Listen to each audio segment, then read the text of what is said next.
Oke, terima kasih banyak Rama telah menjelaskan tentang 3 kata ajaib ya. Maaf, terima kasih dan tolong. Mungkin sebelumnya perkenalkan saya Syakira. Oke, mungkin ini bagi Rama sendiri, pernah nggak mengalami kejadian dengan 3 kata ajaib ini yang menyenangkan atau yang tidak menyenangkan? Mungkin bisa di-share ke kami ya.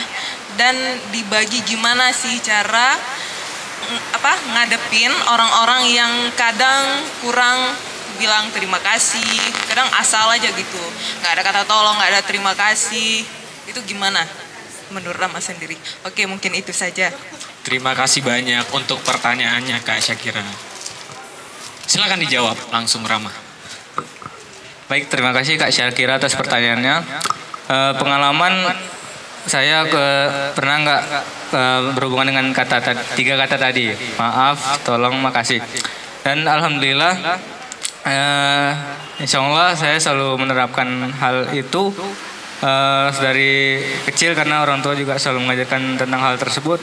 Dan alhamdulillah, entah kenapa ya, gara-gara kita mungkin baik sama orang lain, segala urusan kita juga dipermudah. Jadi kayak misalkan dulu saya kan alhamdulillah pas SMA menjadi ketua OSIS. Jadi apapun itu urusannya tentang anggota atau apapun, saya tidak lupa untuk mengapresiasi kerja mereka. Saya selalu bilang makasih. Kalau saya ada salah, saya bilang maaf. Kalau saya perlu bantuan mereka, saya selalu bilang tolong. Jadi dengan begitu, kita akan membuat tim yang nyaman, yang bekerja tanpa beban, dan tujuannya dapat tercapai dengan aman gitu. Satu lagi tadi, apa Kak? Cara hadepin ya? Oh, cara hadapin orang yang nggak ngomong maaf, tolong, makasih ya. Kita sering kali nih jumpa orang yang kayak gitu. Mungkin kita juga merasa nggak enak kan kalau orang itu nggak ngomong kayak gitu. Tapi saya punya prinsip seperti ini. Walaupun orang tidak memperlakukan kita dengan baik, maaf, salah.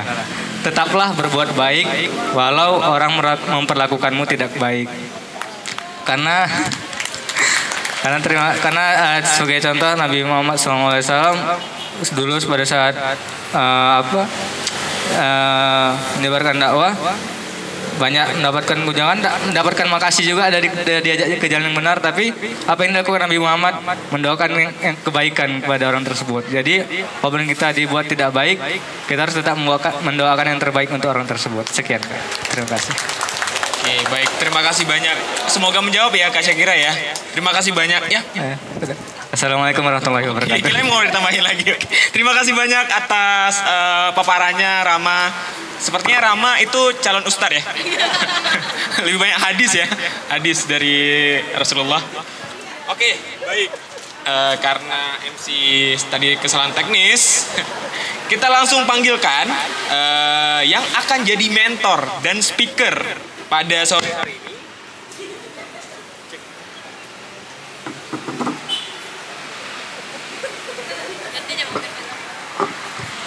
Yang akan jadi mentor dan speaker pada sore hari ini, beliau adalah news anchor di iNews TV Aceh. Beliau juga seorang entrepreneur, ya, memiliki berbagai usaha, ya. Ntar kita dengar paparan beliau, usaha apa aja gitu ya. Kita gali lebih dalam profil tentang beliau.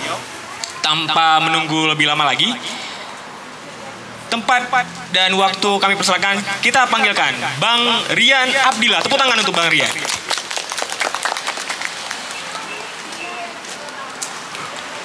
Apa kabar Bang? Silakan Bang.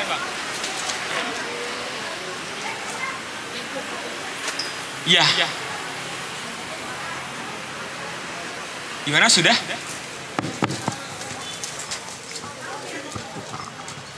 Oke. Silakan. Oke, baik.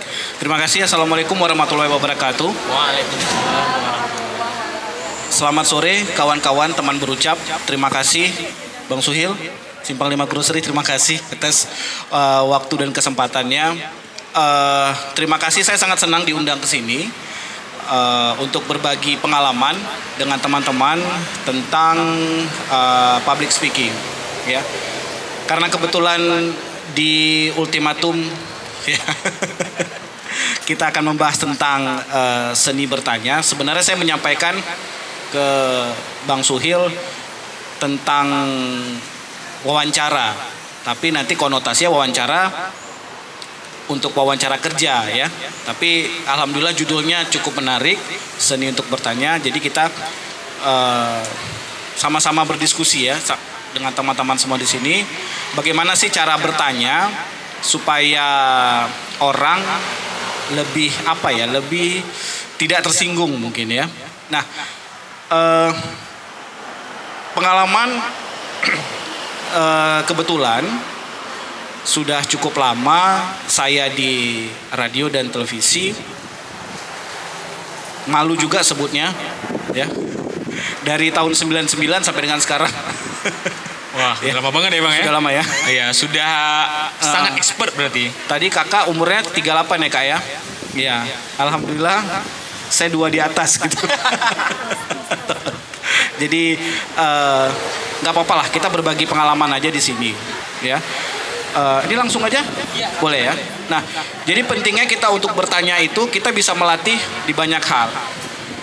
Kalau menurut KBBI, bertanya itu adalah ingin mengetahui sesuatu, ya, ingin memahami sesuatu atau ingin mencari tahu. Nah, itu terserah teman-teman di sini mengartikan sebenarnya bertanya itu apa. Tapi para pakar parenting, ya, pakar-pakar parenting itu mengatakan bahwa sebenarnya bagi anak itu jangan diberi kebebasan untuk lebih banyak bertanya. Tapi mungkin bagi kita orang tua, bagi saya orang tua gitu. Bagi orang tua ketika ada anak yang banyak bertanya mungkin kita akan sebal, ya. Kita akan sebenarnya taraf antara emosi dengan nggak tahu jawabnya itu beda tipis, ya. Tapi kalau pada posisi saya sebagai news anchor atau spesialis talk show lah ya, itu kita harus memposisikan orang, bahasa kasarnya adalah orang yang nggak tahu apa-apa, ya. Seperti di awal tadi KBBI mengatakan bahwa bertanya itu adalah ingin mengetahui sesuatu. Tapi kalau di dalam ilmu talk show misalnya, seorang moderator, apakah itu MC misalnya, walaupun dituntut dia itu harus menguasai banyak isu, ya, tapi di hadapan orang dia adalah orang yang nggak tahu apa-apa, ya. Jadi sebagai seorang apakah itu MC, ketika menjadi seorang moderator, kita diwajibkan bertanya bahwa kita tuh nggak memahami isu politik kah, isu tentang kesehatan kah, kita harus nggak tahu. Tapi padahal sebenarnya sebelum kita mau show, kita harus mempelajari isu itu, ya. Jadi bagi kalau tadi kakak-kakak teman-teman yang tampil di depan mungkin akan gugup kalau ada yang bertanya sebenarnya, ya, karena kita nggak tahu, kita nggak bisa menebak. Tapi kalau kita melihat karakter orang yang bertanya, sebenarnya dia nanya itu mau ngetes, dia nggak tahu, atau memang dia sama-sama betul-betul dia mau tahu, ya. Nah, itu kita harus, bagi kita seorang moderator, bagi kita seorang MC atau public speaker misalnya, ketika kita menjadi perantara atau orang yang bertanya misalnya, kita harus memposisikan bahwa kita memang benar-benar orang yang nggak memahami isu, orang yang nggak tahu apa-apa, ya. Kuncinya itu. Tapi di dalam itu kita harus punya isi atau punya pemahaman materi, atau kita harus memang punya ilmu yang cukup untuk menjadi seorang penanya. Sebenarnya kita, kalau menurut saya, jangan sesekali kalau kita bertanya nih, ya, kalau kita bertanya, jangan sesekali kita menggunakan bahasa yang terlalu tinggi. Oke. Misalnya kayak isu yang lagi viral misalnya tentang seorang pilot maskapai swasta yang kalau kata polisi, dia mabuk, dia menyerang si kru pesawat Turkish, ya. Ada dua opsi, misalnya ada dua pernyataan bahwa ternyata si pilot maskapai, ya oke lah kita sebut aja Batik, ya, si tersangka ini menurut pihak kepolisian dia mabuk, tapi pengakuan dari si pilot ini dia tidak mabuk. Kita mendapatkan dua berita yang tidak berimbang. Tapi ketika kita mau bertanya pada si tersangka, misalnya si pilot Batik ini, kita harus seperti apa? Tentunya kita juga harus nggak tahu apa-apa, ya.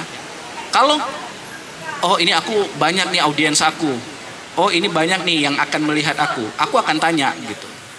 Misalnya ada aturan dalam penerbangan itu tidak boleh membawa hewan misalnya. Kalau memang mau harus di kargo. Dan itu aturannya juga ribet. Tapi kenapa di pesawat Turkish Airlines itu boleh bawa pet, bawa hewan peliharaan. Nah, jangan sampai kita seninya adalah kita sudah paham dengan aturan atau regulasi tentang penerbangan misalnya. Tapi jangan sampai kita bilang kita langsung pertama adalah kita langsung menyalahkan si pilot ini. Apapun alasannya, apapun pendapat kita, apakah kita setuju dengan pihak manapun, kita harus betul-betul menjadi orang yang nggak tahu apa-apa. Jangan dulu menggiring opini penonton atau audiens kita bahwa ternyata si pilot itu salah. Walaupun sebenarnya dalam hati kita, ini salah nih orang nih. Ya, itu nggak boleh. Kita menggiring isu, kita menggiring penonton, pemirsa atau audiens kita bahwa ternyata si pilot ini salah. Yang kedua, jangan pernah kita menggunakan bahasa-bahasa penerbangan misalnya yang sebenarnya kita nggak tahu. Ya, jangan sampai itu. Kalau memang betul-betul kita nggak paham. Walaupun sebenarnya ketika kita wawancara si pilot ini, dia pilot, dia tersangka misalnya, dia sudah cukup paham dengan istilah-istilah penerbangan. Kita bertanya, walaupun dia bisa menjawab, takutnya dia juga nggak paham dengan apa yang kita tanya. Ya, jadi memang sebaiknya kita betul-betul, kuncinya adalah kita betul-betul menjadi orang yang nggak tahu apa-apa. Biarlah kelihatan kita konyol, biarlah kita kelihatan kita bodoh misalnya, bahasa kasarnya, tapi kita memang harus bisa menjadi perantara antara audiens dan kita sebagai atau perwakilan lah yang untuk bertanya kepada narasumber kita. Nah, yang ketiga, kita harus memahami sebenarnya karakter dari si narasumber kita. Kalau dalam kasus penerbangan ini pilot, apakah dia sudah cukup nyaman untuk berbicara kepada kita? Kalau memang dia tidak nyaman, kita jangan pernah memaksakan. Ayolah, ini harus jawab sekarang. Nggak mau tahu, harus jawab sekarang. Ini kayak mana? Kita nggak bisa memaksa seperti itu. Takutnya adalah audiens kita menganggap kita yang konyol, ya. Dan kalau kita bertanya, misalnya kita bukan sebagai moderator, kita bukan sebagai MC misalnya, kita sebagai atau kita sebagai teman curhat misalnya, ya, teman curhat. Ada pertanyaan-pertanyaan misalnya yang memang tidak boleh, ya. Seninya seperti apa? Ketika ada teman curhat, contohnya apa ya? Contoh salah satu kasus mungkin kira-kira apa? Kalau misalnya, ini misalnya ya, Lesti Kejora curhat sama kita misalnya. Lesti, Bang Rian curhat dong gitu kan, kayak Mama Dede. Kita curhat, Lesti curhat sama kita. Apakah kita langsung bisa menyatakan bahwa si Bilar itu salah misalnya? Ya, walaupun sebenarnya salah nih ya. Ini kita sebagai orang yang sebagai teman curhat misalnya. Dan kita juga nggak boleh juga langsung menyalahkan. Itulah kamu, kenapa mau? Nah, itu juga bukan menyelesaikan solusi sebenarnya. Ya. Jadi kita memang harus pintar, kita memang harus sebenarnya lebih kepada jam terbang ya. Lebih kepada jam terbang untuk bertanya. Kalau contoh lagi Najwa Shihab misalnya, dia kan sudah berani untuk membuat pertanyaan yang ke jurang gitu ya. Nah, dia sudah ada tamengnya, sudah ada pelindungnya, ya. Backing ya Bang? Backing, ya. Kalau kita kan istilahnya hanya dilindungi dari Allah Subhanahu Wa Taala aja ya. Kita hanya bisa berdoa gitu kan. Ya kan, pemerintah belum tentu mau mendukung kita gitu. Jadi kita nggak usah bermain di jurang-jurang. Nah, mungkin teman-teman, ya, untuk bisa belajar bertanya, ketika teman-teman lebih sering lah, misalnya menggunakan Transkutaraja misalnya, atau transportasi publik misalnya, atau ketika teman-teman naik pesawat, coba berdiskusi atau ngobrol dengan orang di sebelah. Tapi pastikan dia itu juga cukup nyaman untuk bisa kita tanya. Biasanya orang ketika sudah belum terbang udah tidur gini kan. Nah, jadi jangan langsung kita nanya gitu. Jadi ketika memang ada baiknya biarkan orang yang nanya duluan ke kita. Ya, basa-basi yang basi itu biasa mau kemana Dek? Pada pesawat sudah jelas ya ke Jakarta kan. Saya nanya gitu. Mau kemana Dek? Gitu. Ke Jakarta Pak. Oh iya sama kata. Iya Pak, pesawatnya singgah dulu di Pekanbaru. Nah, jadi kita memang harus kalau memang kita belum yakin menjadi seorang penanya yang baik, lebih bagus kita nunggu aja orang yang nanya sama kita. Ya. Ketika kita sudah menguasai banyak isu, menguasai banyak masalah, pasti obrolan itu akan mungkin selama 2 jam ke Jakarta mungkin itu akan ngobrol terus ya. Karena kita sudah menguasai banyak isu. Jadi memang ada baiknya kalau kita ingin menjadi seorang penanya yang baik, kita juga harus punya ilmu lah. Ya, bukan dari pesulap merah ilmunya, tapi memang kita harus banyak membaca, kita harus banyak literasi yang sehingga kita nggak tahu nih orang sebelah misalnya gaya pengusaha misalnya, atau gayanya dia sporty. Oh, pasti abang ini atlet gitu. Belum tentu kan. Jadi oh ya aku sudah cukup nih. Pemain sepak bola aku tahu, basket aku tahu. Tapi tiba-tiba dia ngomong politik gitu. Nah, itu kayak mana? Ya. Apalagi kalau teman seperjalanan kita itu, bayangkan kalau misalnya kita kayak kakak ya kak, baru pergi umroh ya kak ya.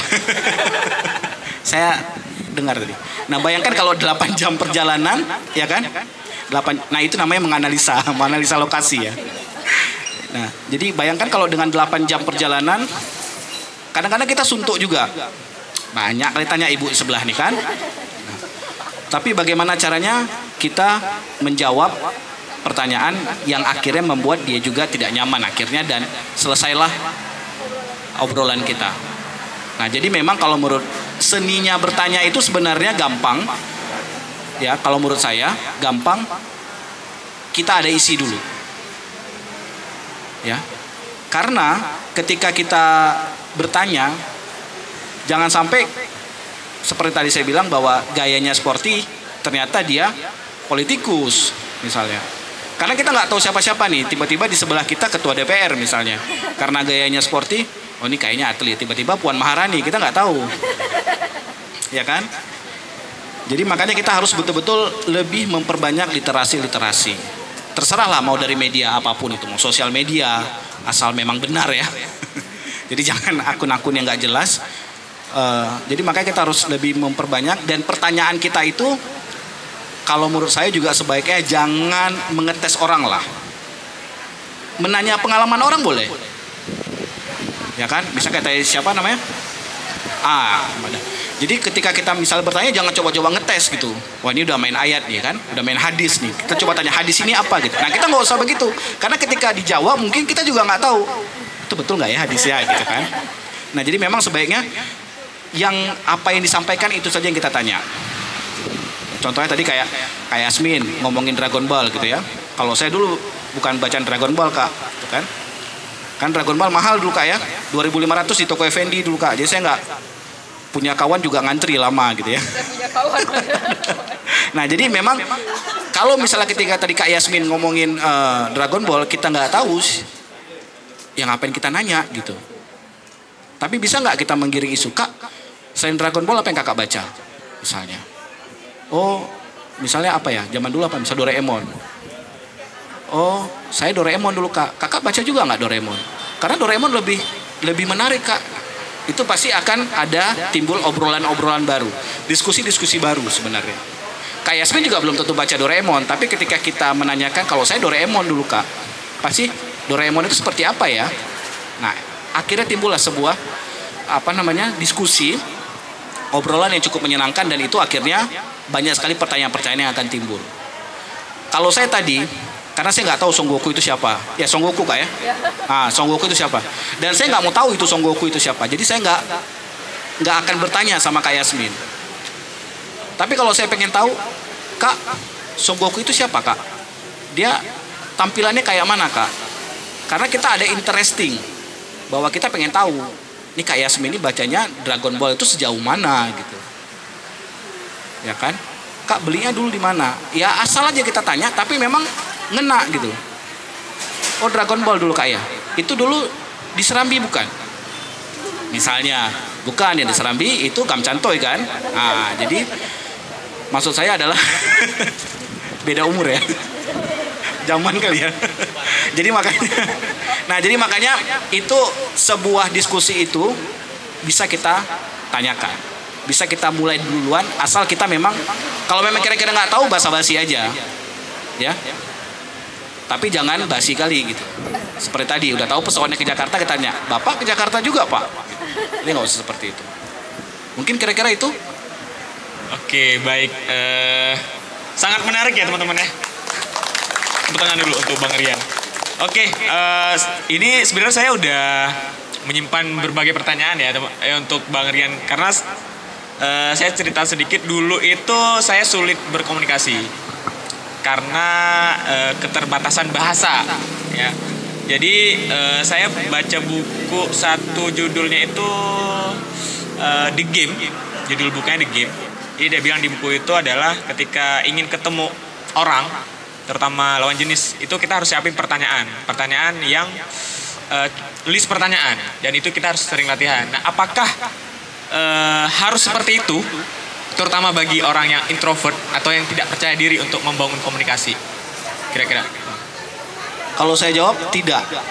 Bayangkan kalau kita mau tahu nih ya, ceritanya PDKT nih.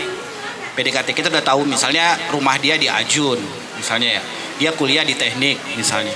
Atau dia ada adik masih SD misalnya. Kita tanya tuh. Terus tiba-tiba kita lupa, itu gimana? Iya juga ya, karena grogi ya. Karena kita grogi kan. Baru mau masuk rumahnya kita udah, aku di mana ini gitu. Jadi jangan dari awal aja, kalau memang lebih baik kita memang betul-betul menguasai lah. Istilahnya kita tahu lebih dalam tentang orang itu, tahu lebih dalam tentang narasumber kita itu. Ya. Jadi kalau kita sudah tahu, sekarang gampang lah, udah ada Google. Jadi kalau kita misalnya tiba-tiba narasumber kita misalnya besok Gubernur Aceh, kita cuma lihat Gubernur Aceh itu di baliho. Jadi kita lihat lah, kira-kira udah mau hujan nih. Jadi kira-kira profilnya, ketika profil kita pasti akan muncul pertanyaan-pertanyaan baru.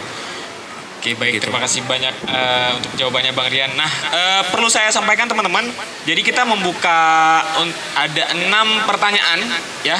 Nantinya untuk 6 pertanyaan yang terbaik, teman-teman akan mendapatkan voucher. Iya, tepuk tangan dulu dong. Sponsor kita ini sangat berbaik hati ya. Sponsor kita ini berdiri di depan kita. Terima kasih banyak Bang Almer. Terima kasih banyak Bang Almer untuk sponsornya. Nah, jadi nanti teman-teman akan mendapatkan satu voucher untuk satu pertanyaan. Ya, voucher di Warung Nusantara. Lokasinya di By Enco ya. Ya, lokasinya di Cafe By Enco di Lamprit ya. Nah, jadi untuk ini gimana nih panitia kira-kira? Agak serem juga ya. Oke. Satu pertanyaan dulu. Siapa?